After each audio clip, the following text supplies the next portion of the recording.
Hey everybody, it's Mike from the Mike Wagner Show, powered by Sonic Web Studios. Visit online at sonicwebstudios.com for all you need. Looking at a professional website without breaking your budget? Sonic Web Studios is the answer. Sonic Web Studios offers fast, affordable custom web designs at below the competition rate. Call today 1-800-303-3960. That's 1-800-303-3960, or email to support at sonicwebstudios.com. Mention the Mike Wagner Show, get 20% off your first project. Sonic Web Studios, take your image to the next level.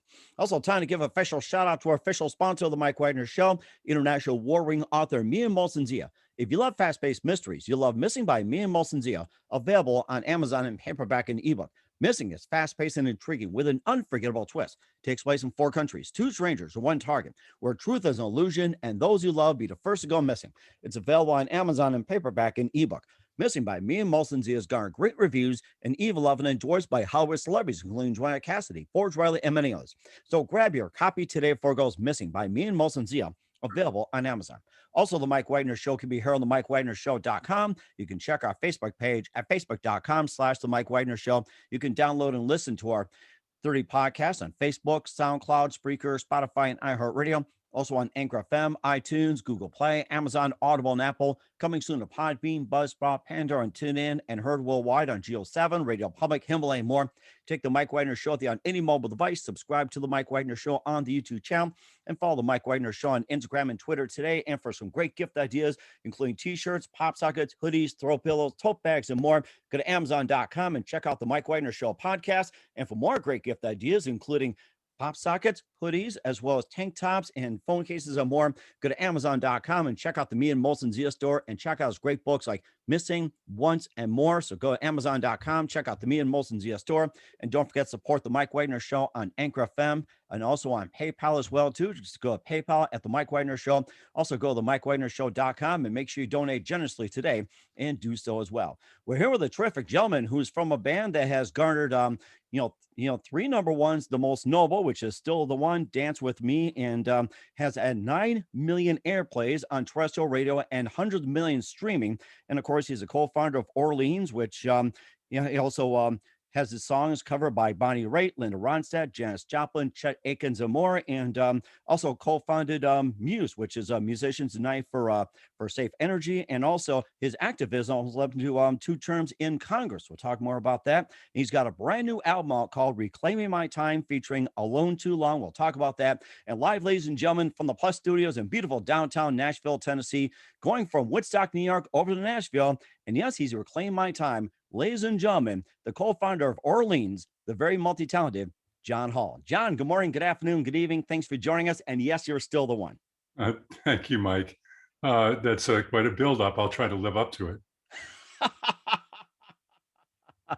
I think you guys are doing a great job. I mean, I've got a long way to go to catch up with you guys. So, you're the co-founder of Orleans. You had some great hits like Still the One, Dance With Me, Love Takes Time, and those of your songs have garnered over 9 million on terrestrial radio and hundreds of millions on streaming airplay. Your songs have been covered by Bonnie Raitt, also Linda Ronstadt, Janis Joplin, and more. You're also a co-founder of Muse, which is the Musicians Unite for Safe Energy, and your activism also led you to serve 2 terms in Congress as a Democrat representative of New York from 07 to 10. And you also began your amazing career in a young age. You also have a new album called Reclaiming My Time, featuring Alone Too Long. And before we get into all that, John, tell us how it first got started. Well, we started writing it for a friend of mine who had lost his wife to cancer. And after 6 months or 8 months, I forget what it was, he asked another friend when it was okay to start dating. And the guy said, don't stay alone too long. You might start to like it. And he told me that. And I said, boy, that sounds like a song. He was, at the time, he was unable to really work on it because he was still, it was too close to home for him. He was still grieving too much. But our friend, Tad Richards from up in the Woodstock area in New York, who's a fabulous lyricist, helped write the second and third verse to it. And we put this together. It started out being a song about that kind of grief before the pandemic hit. And then we finished it after the pandemic, and it became a song about the isolation and loneliness that we've all felt during the time that we had to stay away from other people and not be able to hug our own kids or grandkids or friends and loved ones. Mhm. Okay. And also too that you also had that album as well too, Reclaiming My Time as well too. That's featuring the net, and tell us a bit about that, Reclaiming My Time, and you've got an interesting story about that. Yeah. Well, I served before I was in Congress in the House of Representatives, representing the 19th District of New York. I ran, years ago before that for our county legislature, and I served 2 years, this one term there. I didn't have designs on a career in politics. I served one term and went back to music and to my family. And then a little later, I ran for and twice won a seat on the school board Hmm. in Saugerties, New York, just to the east of Woodstock. And once again, it wasn't my design to be the school board boss. I just wanted to like help fix some things. And my daughter was in the high school at the time, and so and then I went back to music and to my family and performing solo and with Orleans. Hmm. And then when I decided to run for Congress, I had to tell the guys in the band, "I'm really sorry. I know we just put a record out and all that, but I'm I'm driven to do this. I felt that it was very important, and we can go into the reasons some other time. But anyway, so I wound up winning to a lot of people's surprise, and uh, and I served between when I was elected in 2006, reelected in 2008. So um, leaving at beginning of 2011 and being replaced by my successor. Um, but I found during that time, uh, you've all heard this, I'm sure everybody's heard this at some point on C-SPAN or wherever, that if one is talking on the floor of the House and somebody from across the aisle or the same side of the aisle says, may I comment on that? I would say, I recognize the gentleman from Iowa for 2 minutes or whatever it is. And then when they finish, or when I want them to be finished, I can say, Check, check, check, reclaiming check. my time, Madam Speaker, I would like to finish by saying this.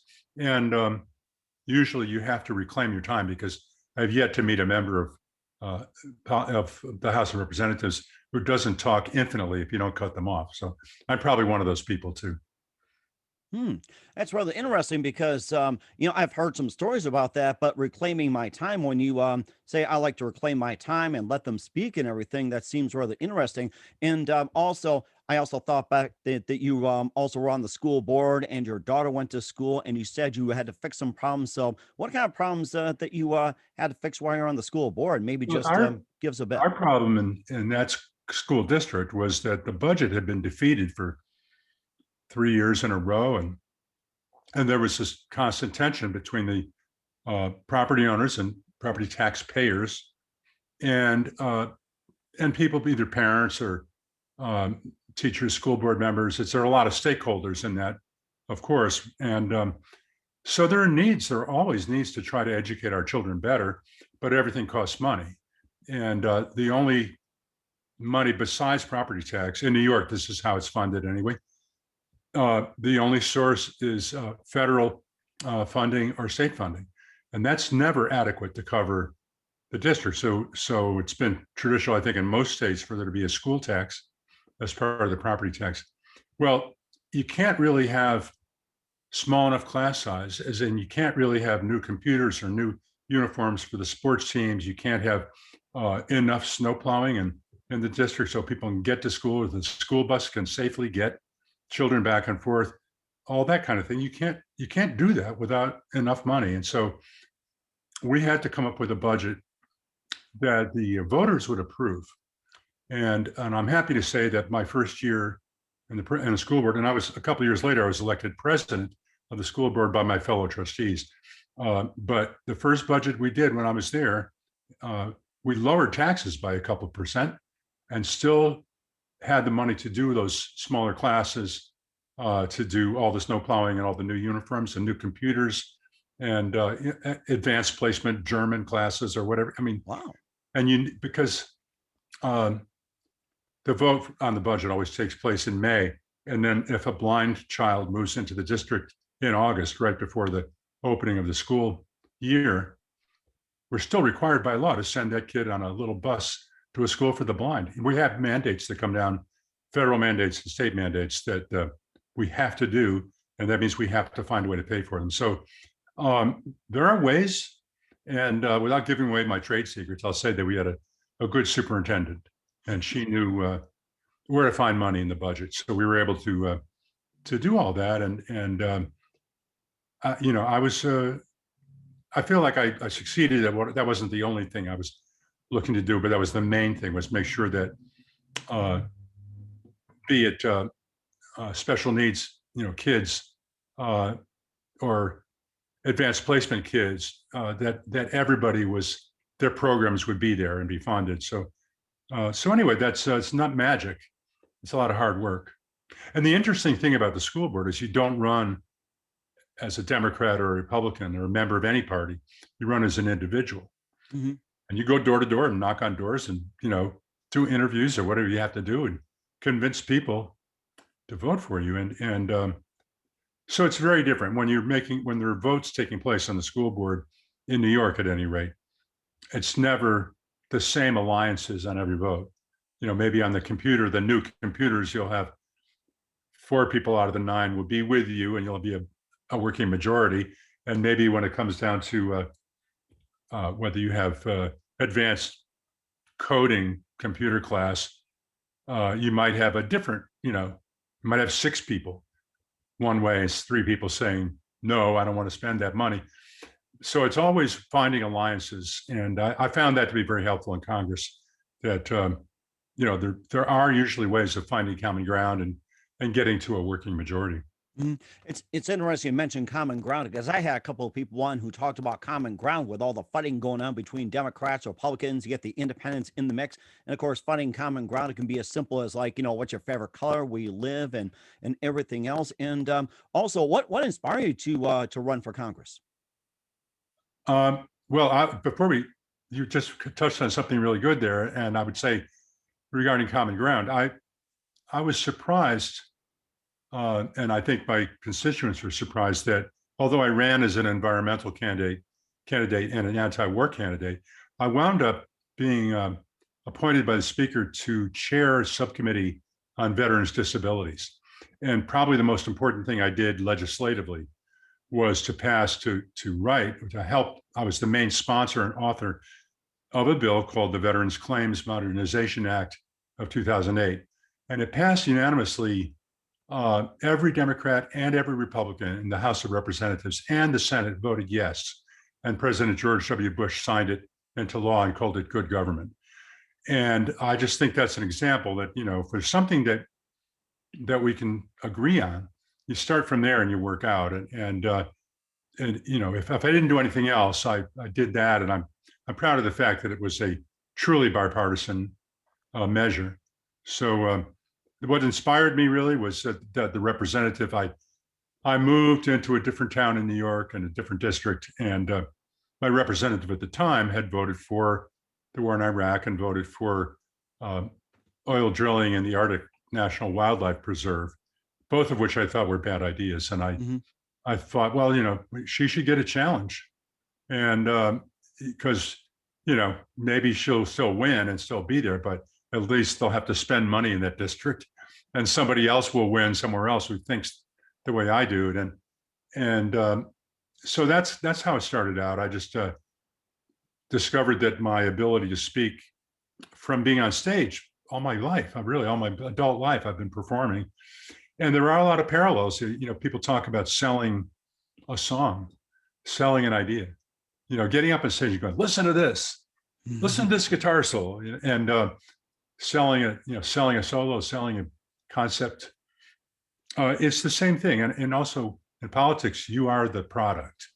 And in music, really, you are the product too. I mean, the record's the product, the songs are the product, but it's also, it's still the self-promotion gene, which is necessary for both. So I snuck up on people who thought I was just a tree-hugging guitar player, and I actually could complete a sentence. Oh my gosh, that is a really good point. I think it was just you just hit the nail on the head. Common ground, and being up on stage with Orleans and going into Congress. Now, if you would have ran Congress during the Obama and Trump administration, do you think you would have succeeded? And if you were going to Congress, like say in the Biden administration, do you think you would have succeeded, or you think things could have been different, maybe better, same, or the worse? Yeah, well, but it's hard to say. You can't change one thing without changing everything. And um, I was in the right place at the right time, and I served for the last 2 years of George W. Bush's second term, and the first 2 years of President Obama's second term. And that's the only experience with serving with those two presidents. That's the only two presidents I've worked with. So, and not to say that I worked that closely with them, but we did accomplish some things that they had to sign off on. So I don't think it matters. I think Joe Biden was when I met him I think twice, and when I was there, he was considered a moderate by everybody. He was not a flaming liberal or radical anything, and so I think he should be a pretty easy guy. Probably is a pretty easy guy to work with, but easy for me to say when I'm not there. So I'm back in the regular citizen side of things where I vote and I can talk about what's important to me, but I don't pretend to have those connections anymore. You think there's a lot of strength that comes with and power that comes with just even being elected in one district. I represented 650,000 people, more than the entire state of Alaska or Vermont, and I had 22 staff at the peak of including a couple interns. And you can get an awful lot done with people who are working, pulling the oars in the same direction that you're pulling them. And most of the work we did, I think that really impacted people was in our district, constituent service, as they call it, where somebody calls the office saying, I need help with my green card. I need help with my Social Security. That kind of, all kinds of problems. People come, we would have public events, Congress on your corner, I used to call them, just as Gabby Giffords was having when she was shot. It was standing in front of a supermarket. Well, I used to go out in front of supermarkets and post offices and town halls and at a pre-advertised time, and people could come and talk to me and just line up, and I'd stay there as long as there was somebody left who needed to talk to me. And I would hand them off to their, if it was something about veterans benefits, I had a staffer who worked only on that. And I would say, thank you so much, and, get their name and so on. And then say, this is Lisa from my office who will take over from here. So let me know how it goes, and then she would talk to them and I would talk to the next person. So it's a team. It's always a team. There's anybody who thinks that they're going to do something all by themselves is probably wrong. Mm-hmm. And if you were asked to run for Congress or any kind of board or any kind of seat or government position, would you do it again? Why or why not? No, for two reasons. One is anybody's personal life and family life suffer when they go into that kind of, or even higher, right? Senate, or God forbid, president or vice president. Those, forget having a life apart from that. I mean, I guess you can preserve some of it. But the other thing is I'm reclaiming my time in terms of reclaiming my musical work, songwriting, guitar playing, recording, performing. And I don't really want to give that back. So it's somebody else's turn. I really believe that should be citizen government, and people should come out of private life, serve, go back to private life. And not to say that there shouldn't be some people who are important enough or skilled enough or wise enough to stay around longer than I did. But to me, it's back to private life, and somebody else can do it. That's a very good point. I think I'm inspired to do what you're doing as well too, and talk about reclaiming my time and being up on the stage of Orleans. We'll talk more about that. But first, listen to the Mike Wagner Show at the MikeWagnerShow.com, powered by Sonic Web Studios. Visit online at SonicWebStudios.com for all your needs. Looking at a professional website without breaking your budget? Sonic Web Studios is the answer. Sonic Web Studios offers fast, affordable custom web designs that blow the competition away.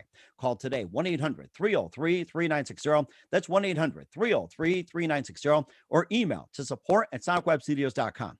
Mention the Mike Wagner Show, get 20% off your first project. Sonic Web Studios, take your image to the next level. Also, time to give a official shout out to our official sponsor of the Mike Wagner Show, international warring author Mina Molson Zia. If you love fast-paced mysteries, you'll love Missing by Mina Molson Zia, available on Amazon in paperback and ebook. Missing is fast-paced and intriguing with an unforgettable twist. Takes place in 4 countries, 2 strangers, one target, where truth is an illusion and those you love be the first to go missing. It's available on Amazon and paperback and ebook. Missing by me and Molson Z has garnered great reviews and even loved and endorsed by Hollywood celebrities, including Joanna Cassidy, Forrest Riley, and many others. So grab your copy today before it goes missing by me and Molson Z, available on Amazon. Also, The Mike Wagner Show can be heard on themikewagnershow.com. You can check our Facebook page at facebook.com/The Mike Wagner Show. You can download and listen on Facebook, SoundCloud, Spreaker, Spotify, and iHeartRadio. Also on Anchor FM, iTunes, Google Play, Amazon, Audible, and Apple. Coming soon to Podbean, Buzzsprout, Pandora, and TuneIn, and heard worldwide on Geo7, Radio Public, Himalaya, and more. Take The Mike Wagner Show on any mobile device. Subscribe to The Mike Wagner Show on the YouTube channel, and follow The Mike Wagner Show on Instagram and Twitter today. And for great gift ideas, including t-shirts, pop sockets, hoodies, throwbacks, tote pillows, and more, go to Amazon.com and check out The Mike Wagner Show podcast. And for more great gift ideas, including hoodies, phone cases, and pop sockets, and a lot more, go to Amazon.com and check out the Me and Motion Zia bookstore, including Missing, Once, and make sure you check out the Me and Motion Zia store for some great merchandise. And don't forget to support the Mike Wagner Show at themikewagnershow.com. Also, make sure you give generously to Anchor FM/support and PayPal at the Mike Wagner Show. Make sure you do so today. We're here with the co-founder of Orleans and also served on the school board and on Congress here on the Mike Wagner Show. John Hall is with us talking about Reclaiming My Time. And we all talked about Alone Too Long as a single, which is released as well too. And before we continue talking about your current music, you've been with Orleans for quite some time. You guys got together in Woodstock. And first of all, tell us how you got started with Orleans and music wise, how you got started. Well, it's a long story. I started playing piano when I was 4.5, but I won't tell you the whole rest of that part of it. I guess it was 1971. I went to Europe playing guitar in a band with Karen Dalton, the singer, a wonderful kind of jazzy folk blues singer who was signed to Michael Lang's label, that being Michael Lang of the Woodstock Festival, who helped put that whole festival together and the movie and record and everything. And we were opening to Santana on a tour all around Europe. Mm-hmm. And on, I think, the 13th or 14th show of the tour in Montreux, Switzerland, she refused to perform because she had been denied a sound check. Really? Every show up until then, including then. And it was in her contract. But, people who've been on the road long enough know that the opening act doesn't always get a sound check. You have to be ready to play regardless of the circumstances. And so she left. She walked out and just took off on the street and wasn't coming back. And the promoter asked if somebody could do a show. He looked in our dressing room and can anybody play and do a set? We have 5,000 Santana fans here and there's going to be trouble if there's no music. And I said, I'll do it. And I went upstairs with a couple of the other guys in the band backing me and did half a dozen songs, Jimmy Reed songs, Ray Charles songs, just R&B and blues stuff, basically. And got back down in the dressing room, and the promoter comes down and says, you have to do an encore. And I said, what? And he said, come on, let's. And I went upstairs and the fans had their lighters out and were stamping and, carrying on for an encore. And so I went out and did another song. I think it was Don't Bogart That Joint, the Lowell George song that the Fraternity Man and Little Feat both did. And of course, they knew that from Easy Rider. So they went crazier even after that. But on the way home, Karen got bumped off the tour. So we were all off the tour. And after that night, on the plane going home, I was thinking I should start a band. Johanna and I had already written Half Moon, which Janis Joplin had recorded. And we'd written a bunch of other songs that were getting cut by the Times and Millie Jackson and various folks. And I thought, well, I should really start a band where we do our own original material. And came back and started sort of shuffling, playing every night in a club in Woodstock, or every week in a club in Woodstock, and different bass players and drummers. And in December of 1971, Wells Kelly joined. I worked with him before. He was from Ithaca, New York, upstate. And then a couple other guys quit. So it was me and Wells in my basement, and looking at each other, and Wells said, why don't we call this guy I know from Ithaca, Larry Hoppin? He can play anything, he can sing anything. So So we got Larry down, and that trio performed our first show as Orleans in January of 1972. So we're actually working now on a Christmas record. We out in the fall, but Wow. more importantly, we're working on our 50th anniversary record, which will come out this coming January, which is 2022. It's exactly 50 years from our first show as Orleans. Wow. That is something. How'd you come up with the name Orleans? We were playing a lot of New Orleans influenced music, Alan Toussaint, meters, covers. Before we had enough of our own songs to fill out a set, we were covering a lot of that and reggae and R&B stuff, Mhm. and so it made sense from that point of view. And also, um, we lots of bands go through trying different names on, and we had a good gig that weekend that we tried using Orleans at some college upstate, and the promoter said, "I want you back, but you have to use the same name because otherwise people won't know who it is." So so we just kind of got stuck with it, but it turned into something people recognize.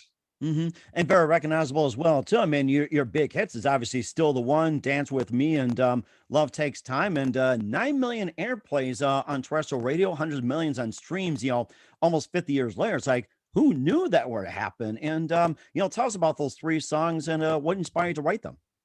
Well, uh, before I talk about the songs, I would say that the changes in the music business have been kind of summed up in what you just said, in that 9 million streams or 9 million airplays, spins as they call it, on terrestrial radio is a lot, but it's totally dwarfed. I mean, we're talking 9 million over the time from 75 when Dance With Me came out and 76 when Still the One came out, um, to now. But streaming audio has not really been a factor until oh, 15 years ago, Hmm. like that. It started to really take off, and we have at this point every couple of weeks we get another million streams. It's just unbelievable how many more times. I mean, there's musicians and songwriters and record companies will complain, I think rightfully so, that streaming doesn't pay the artists and the writers. I mean, we might get a thousandth of what a terrestrial radio station will pay per spin, but there's so many more of them. It's still substantial.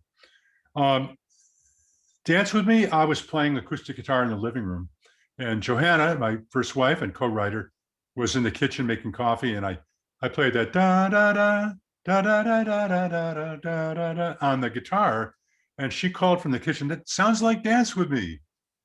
I said, "Can we come up with something more original?" And she said, "No, it really sounds like it." So anyway, it wound up being Dance With Me, and of course she was right. That song went on to be recorded not just by us, but by Chet Atkins and by uh, oh Steve Warner and Earl Klugh and Bobby McFerrin and all kinds Wow. of. It's amazing. Earl Klugh, the jazz guitar player, it's been recorded in about every format uh, that there is, and every style of music there is. Still, the One started out with a downstairs neighbor of Johanna's and mine asking her to write a song about people staying together because our neighbor was being in the middle of a divorce from her husband. And she said, there are too many songs about people breaking up. Can you write a song about people staying together? So Johanna wrote the entire lyric on the back of an envelope and handed it to me and said, can you do anything with this? And I wrote the music in about 15 minutes. It was like Wow. a miracle just dropped in our laps. And it doesn't always happen that magically, but it's all magic, whether it takes a month or two or whether it takes 5 minutes. It's always a different. The writing experience is always, sometimes you start with the music first, sometimes with the lyrics first. Sometimes it's a collaboration, sometimes it's you by yourself. I try to remember to keep a notepad in my car. So if I'm driving down the road and I hear something in my head, I can scribble it. I'll set a stoplight or something, I'll scribble down a couple words.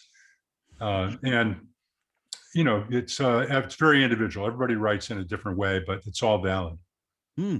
That's really interesting. And in fact, the most important lesson is always listen to your wife and always have some coffee with it. I mean, that's There the you two go. most important things. And Yeah, yes, right. you got to write things down. And I have to admit, I'm guilty of not writing things down because I get accused by my wife. It's like, you should have wrote this down. Now, everywhere we go, it's like we keep a pad of paper in our vehicle. Of course, I keep a pad of paper here, pad of paper at my desk, or just type on your phone or text somebody. It's just like, it's amazing what a couple words can all of a sudden do. This is true. Sometimes I hear a conversation, I overhear a conversation at the next table in a restaurant, and I can hear something and go, wow, interesting idea for a song. And the other people have no idea that we're even, I mean, I don't try to eavesdrop on people, but sometimes you can't help hearing things. And it's just, you never know, a song, can come from, well, there's an Orleans track that Johanna and Jonelle Mosser and I wrote called One Tribe. We are all one tribe, and it's about that kind of common ground and unity versus tribalism. Mm-hmm. And the idea for the song really came out of a New York Times article. It's just, you don't know, people are, there was an article actually about how in Africa the Hutu and the Tutsi were killing each other in this sort of genocidal war they had going on, and the way that they could tell themselves apart from each other was the shape of their nose. Really? And there's actually a line that says that in the song, but it also talks about the Catholics and the Protestants in Ireland and Northern Ireland.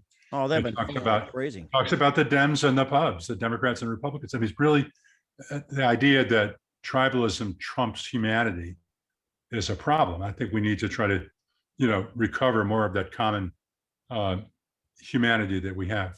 Mm-hmm. It's funny you said about being united versus tribalism, and of course, you see it go on with Israel versus Palestinians. That's a big thing right now. And I was just also thinking about the thing you said with being together, and of course, you also had some other albums out besides the 3 songs. You also have your debut, Orleans 2, Let There Be Music, and a lot more. I mean, you just have a huge list. Maybe just to give a quick rundown about some of the albums too. Well, the first album, which was just entitled Orleans, has what our fans call the burlap cover on it, and that was recorded in Muscle Shoals, Alabama, with Barry Beckett and Roger Hawkins producing us. And I'm sorry to say, Roger Hawkins, who was the great drummer from that rhythm section, passed away only yesterday. Oh, and, really? That was recent? Oh my gosh, I'm so sorry. A couple of days ago. Yeah, I just heard about it. And oh, wow. Well, Barry died some years ago. I think Jimmy Johnson's still here, the guitar player. But they were fabulous, legendary rhythm section, kind of like the Memphis, the Booker T and the MGs, who were the house band at Stax Studios in Memphis. Roger Hawkins and those guys played on "I'll Take You There" by the Staple Singers, on 6, 3, 4, 5, 7, 8, 9, or Mustang Sally by Wilson Pickett. They played that's my favorite. A bunch, Retha's Respect, I think, is them. I mean, just if you look them up, Roger Hawkins, look them up in the Wikipedia or something, you'll find an incredible discography of records he played on. And these are the people that the average listener doesn't necessarily know about. They certainly know who Aretha is, or who Paul Simon. They played on Kodachrome by Paul Simon. Just unbelievable number of hits. But they're the ones that make it possible by laying down those incredible grooves. The second album we produced ourselves in Woodstock at Bearsville Studios, and that record, our label ABC said didn't have any hits on it, and they refused to release it except in Holland and Denmark. Oh my gosh. But it did have Dance With Me and Let There Be Music on it. So when we later hooked up with Chuck Plotkin, who was head of A&R for David Geffen's Asylum Records, he not only signed us to that label, but he bought the re-recording rights back to Dance With Me and to Let There Be Music from ABC Records. So we recut those for our third album, which is entitled Let There Be Music. And that album, Let There Be Music, the title song got to 35 or something like that on the charts. And then Dance With Me went top 10. And we did a tour with Melissa Manchester. Among others, we played a lot of shows with different people. And then when we cut our next album, Waking and Dreaming, we wound up, which had Still the One on it, among other songs. We wound up using Chuck was the producer, so he kind of would tell us, I don't think that's it. You need to cut that song again. And we wound up tracking Still the One 3 times with him for the third album. And for the fourth album, we tracked, or Dance With Me for the third album. And again, Still the One, we cut 3 times. Jerry Murata had joined our band on drums, and he played drums on the last and final version of that, which everybody has heard. And then we went on tour with Jackson Browne on his Running on Empty tour. Mm-hmm. It was huge, and Still the One was out on the radio at the time, so that was kind of exciting tour. And at that point, we were label mates with the Eagles and Jackson and all these other wonderful artists. So, that's before the consolidation and acquisitions like Warner Brothers buying. Warner's bought Asylum and Elektra and Atlantic, and it was all called together pretty much. Yes. Warner, Elektra, Atlantic, and then they were bought by AOL, and then they were bought by Time magazine. It became AOL Time Warner, and then it's just that kind of corporate consolidation and spin-off keeps happening. So we're lucky to find out like who we should talk to about our royalties now, but nothing to complain about. It's just it's always been a strange business, and it hasn't stopped being strange. Mm-hmm. And of course, you also kept up as well too, just for the fans, like with Dancing in the Moonlight. You got back together, and you also did some records, even while the time you were running for Congress, or you're in Congress, I should say. Well, the band continued working while I was in Congress, and then in 2012, Larry Hoppin passed away. My partner, one of the original 3 founders of Orleans, passed away, and I came back in the band at that time, and I've been playing with Orleans ever since.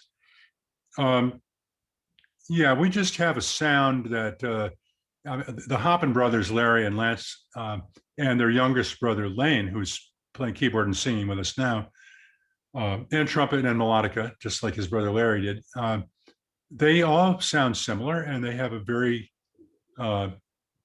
recognizable blend of their voices. And I've been singing with them, with one or the other Hoppin brothers, since 1972. So I can blend with them and they with me. And it's, we open our mouths and we hear this back from people that, they've always enjoyed the playing, and, our playing has always, I think, been good. But when we open our mouths, that sound comes out, that harmony sound. And that's kind of what we're known for. Mm-hmm. And of course that I'm not sure we covered enough. You're also the founder of Muse as well too, Musicians United for Safe Energy. I wasn't sure if we talked anything about it, and if we did, maybe just a bit more about that as well.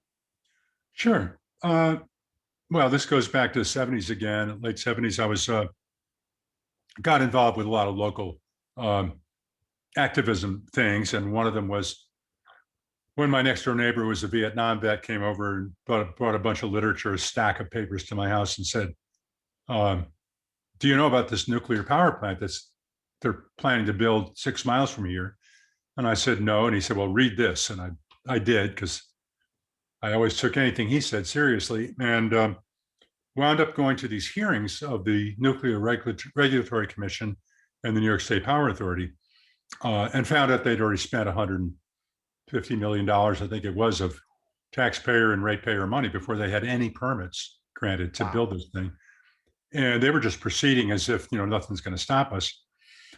And I got back home after, listening to both sides of the argument that night. And Johanna was asleep and our daughter was asleep, but I couldn't sleep. And in the middle of the night, I snuck out of bed downstairs and had a little cassette recorder and sang into it, just give me the warm power of the sun. Give me the steady flow of the waterfall. Give me the restless power of the wind, et cetera. It was all about renewable energy. Amazing. And in 1979. And I made an album called Power in 1979. And then that spring, Jackson Browne and Bonnie Raitt and I, and Graham Nash, 4 of us formed Musicians United for Safe Energy, and started planning a concert at Madison Square Garden with all the friends we could round up to play with us. And in the spring of that year, 3 Mile Island partially melted down, and there was a lot more awareness about the risks of not just the plant operating or not functioning, but also about the waste, the transportation and storage of the waste, and so on. And we wound up with 5 nights at the Garden, sold out with the Doobie Brothers and Tom Petty and Chaka Wow. Khan, and Paul Simon sat in for a song. Just tons of people. Gil Scott Heron was there, and Bonnie Raitt, of course, with her band, and James Taylor and Carly Simon, who were a couple at that time, but also making great records together.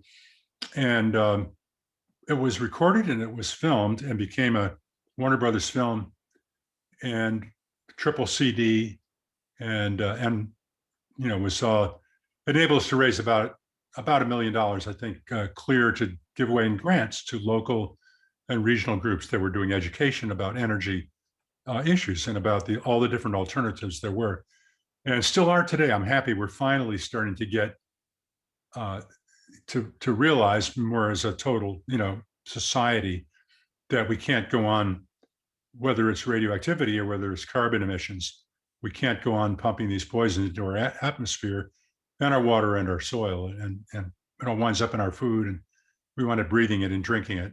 Mm-hmm. Not to mention it causes the planet to warm, the climate to change, and is already made and is going to make a lot more species extinct if we don't do something quick about it. Mm-hmm.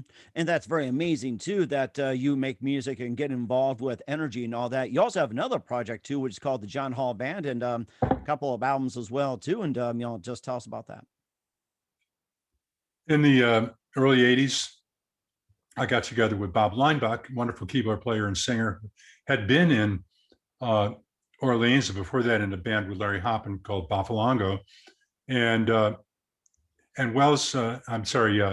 Wells and Bob were friends and played together and so on. But Bob and I joined up with Eric Parker, drummer who's played with Mick Ronson and Joe Cocker and Natalie Cole and all kinds of wonderful people. I think he played with Bob Dylan for a while.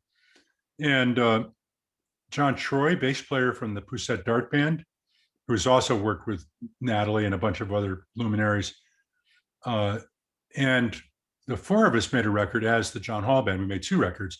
And the first one had a song called Crazy, Keep on Falling, which was made into a video, and it was in heavy airplay for 5 or 6 months on MTV. Wow. At the beginning of MTV, when there weren't that many videos out.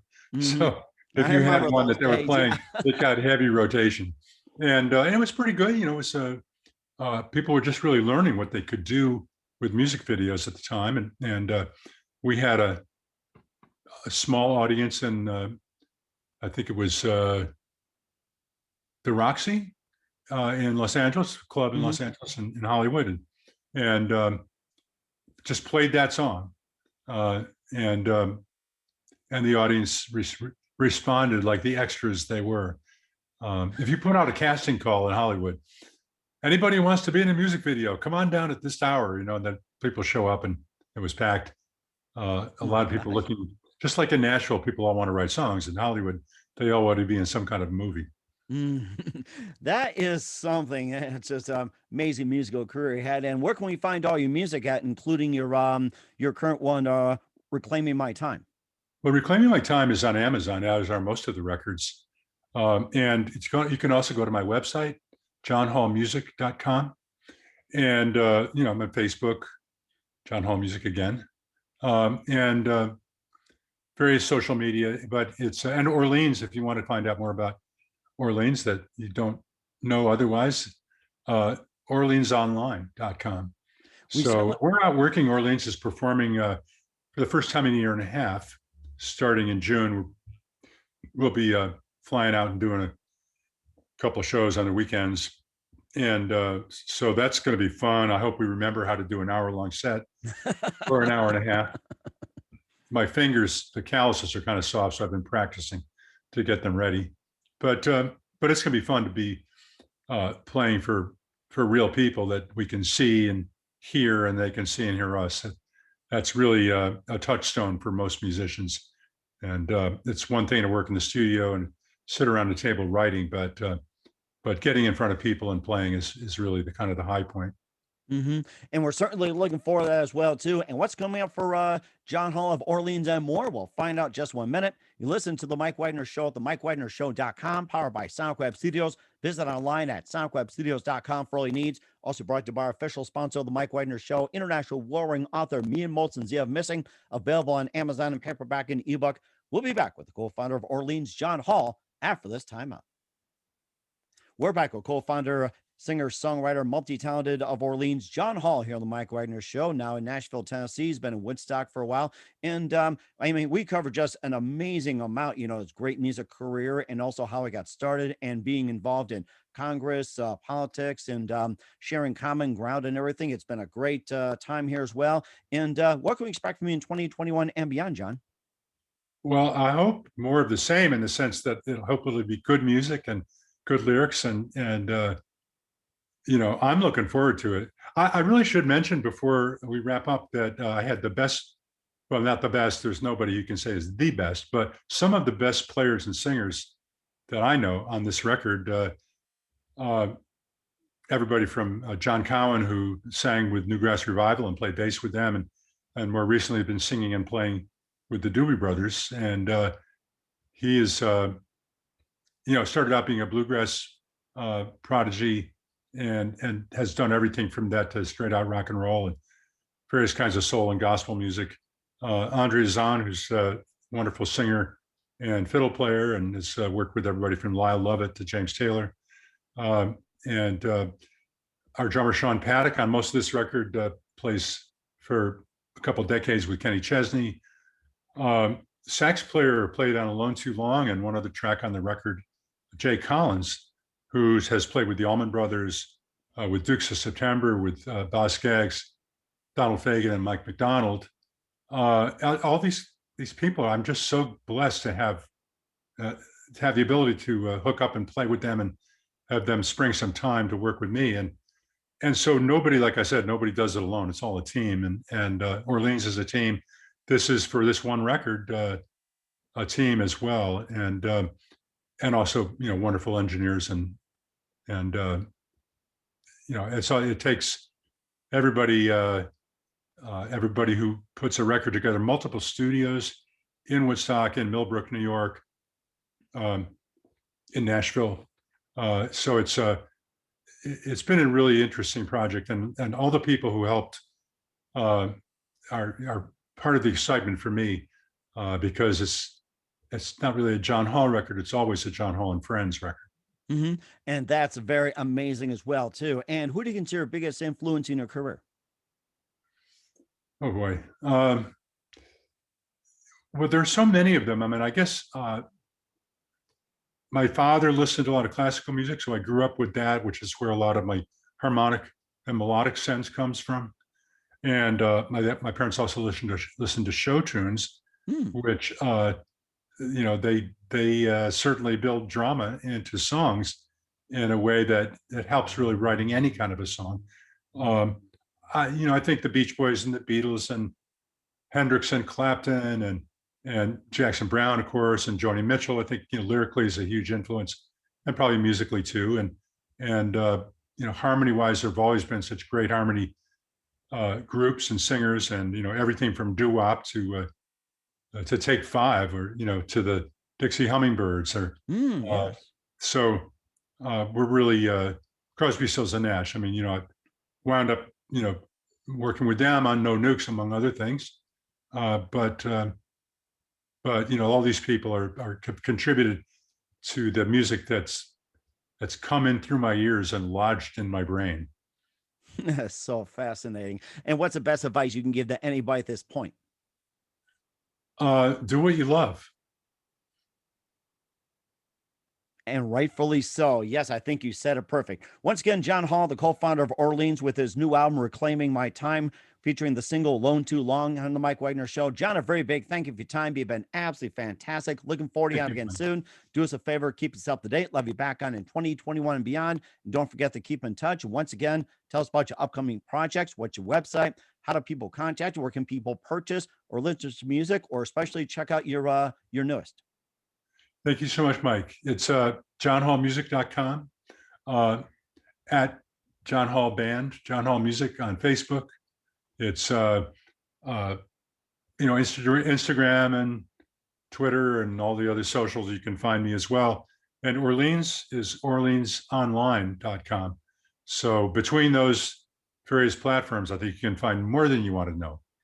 We certainly would do so. Once again, John, a very big thank you for your time. You've been absolutely amazing. Looking forward to having you soon. Do us a favor, keep us up to date. Love you back on in 2021. Mike. And don't forget to keep in touch. And don't forget, you're still the one because you've been absolutely terrific.